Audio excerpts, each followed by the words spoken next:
ITR-1 या ITR-2, मैं कौन सा ITR फाइल करूं? जब से इस बार ITR में चेंज हुआ है कैपिटल गेन के रिगार्डिंग कि भाई 1,25,000 तक का जो गेन है वो आप दिखा सकते हो अपने ITR-1 में, तो सैलरी एम्प्लॉयज़ जो हैं उनके मन में एक कंफ्यूजन है कि सर क्या हम हर तरह के कैपिटल गेन के लिए ITR-1 फाइल कर सकते हैं या फिर हमें वेट करना चाहिए ITR-2 के लिए। अब उनको समझाना पड़ता है कि सर आपका कैपिटल लॉस आ रहा है तो आपको ना ITR-1 फाइल नहीं कर पाओगे। फिर वो हमसे क्वेश्चन करते हैं कि सर इस बार तो चेंज हुआ है कि हम कैपिटल गेन को भी दिखा सकते हैं ITR-1 में। तो इस कंफ्यूजन को इस वीडियो में हम लोग एड्रेस करेंगे और ये देखेंगे कि ITR-1 और ITR-2 में हमें कौन सा फाइल करना है। इस बार जो चेंज हुआ था उसको बहुत ध्यान से समझिए। उसमें सिंपली लिखा हुआ है कि भाई अगर आपका कोई कैपिटल गेन है, कौन सा कैपिटल गेन जो एग्जेम्प्ट होता है 1,25,00,000 तक, वो आप दिखा सकते हो ITR-1 में।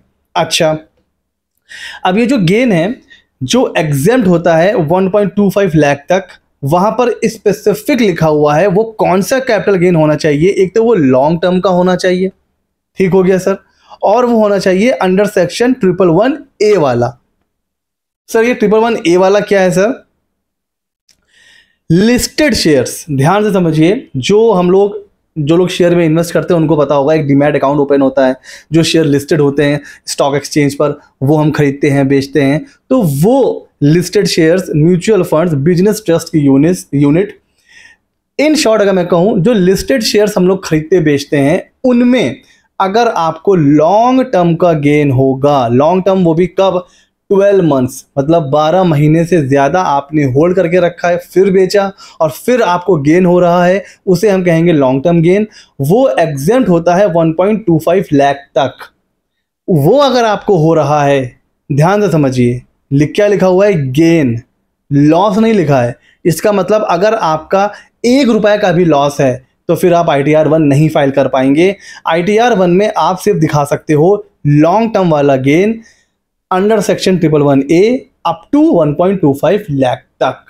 अगर आपका गेन हो रहा है 1.26 लाख, 1,000 रुपये भी ज़्यादा हो गया, तब भी आप ITR-1 फाइल नहीं कर पाओगे। ठीक हो गया जी।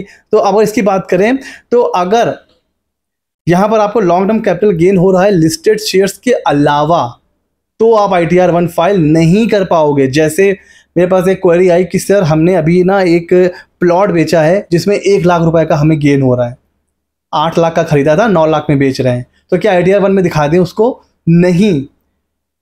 ITR-1 में सिर्फ लिस्टेड शेयर्स और securities, mutual fund, debenture, business trust, वही शो कर सकते हो। अगर आपको लॉन्ग टर्म का गेन हो रहा है लैंड बेचने से, कोई बिल्डिंग बेची है, कोई अनलिस्टेड शेयर डिवेंचर्स हैं या कोई अदर लॉन्ग टर्म एसेट है, उससे अगर आपको लॉन्ग टर्म कैपिटल गेन हो रहा है, चाहे 1 रुपये का, चाहे 2 रुपये का, चाहे 1 लाख का, चाहे 10 लाख का, आप ITR-1 फाइल नहीं कर पाओगे। आपको ITR-2 का वेट करना है। अच्छा, उसके अलावा जो चेंज हुआ है उसमें लिखा हुआ है long term capital gain. It means किसी भी टाइप का शॉर्ट टर्म गेन या लॉस वो ITR-1 में कवर नहीं है। अगर आपको शॉर्ट टर्म का गेन हो रहा है या लॉस हो रहा है तो भी आप ITR-1 फाइल नहीं कर पाओगे। आपको ITR-2 का वेट करना पड़ेगा, आप ITR-2 ही फाइल करोगे। मैं बात कर रहा हूँ अभी सिर्फ सैलरी वालों के कॉन्टेक्स्ट में। ठीक हो गया सर। तो अगर इसको हम लोग एक शॉर्ट में निकालें तो देखिए, शॉर्ट टर्म का अगर गेन होगा, शॉर्ट टर्म का आपका लॉस है, लॉन्ग टर्म में भी लॉस है। आपने लिस्टेड शेयर बेचे, ठीक है, आपने लिस्टेड शेयर बेचे स्टॉक एक्सचेंज पर, उसमें आपको लॉस हो गया, उसमें आपको लॉस हो गया, तो उस केस में भी आपको क्या दिखाना है? किस में दिखाना है? ITR-2 में। और आपको लॉन्ग टर्म का गेन हुआ लेकिन अदर देन 111A जो अभी हमने डिस्कस करा है, उसके अलावा अगर कोई लॉन्ग टर्म का गेन होगा तो भी आपको ITR-2 ही फाइल करना है। तो सिर्फ एक केस बचता है, लिस्टेड शेयर आपने बेचा, 12 महीने से ज़्यादा होल्ड करके, लॉन्ग टर्म का गेन हुआ, उसमें भी आपको प्रॉफिट हुआ है अप टू 1.25 लाख तक, 1,25,000 तक। अगर गेन 1,25,500 भी हो गया ना तो भी आप ITR-2 ही फाइल कर पाओगे। 1,30,000, 1,50,000 1,25,000 से ऊपर का लॉन्ग टर्म गेन होगा तो ITR 2 फाइल करना है। अप टू 1.25 लाख है ITR 1 फाइल करिए। और शॉर्ट टर्म में तो चाहे शॉर्ट टर्म का गेन हो, शॉर्ट टर्म का लॉस हो, दोनों ही केस में आपको ITR 2 फाइल करना है। लॉन्ग टर्म का लॉस हो रहा है चाहे कोई भी वाला हो तो भी आपको ITR 2 फाइल करना है, और लॉन्ग टर्म का गेन अगर हो रहा है अदर देन 111A वाला तो भी आपको ITR 2 फाइल करना है। अगर लॉन्ग टर्म का गेन है 111A वाला तो ही आप सिर्फ ITR 1 फाइल कर सकते हैं। ठीक हो गया जी।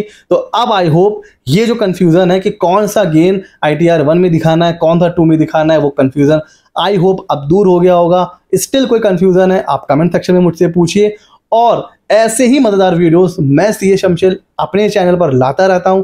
अगर नए हो तो सब्सक्राइब कर लो, शेयर करो। मिलते हैं अगले नॉलेजेबल वीडियो में।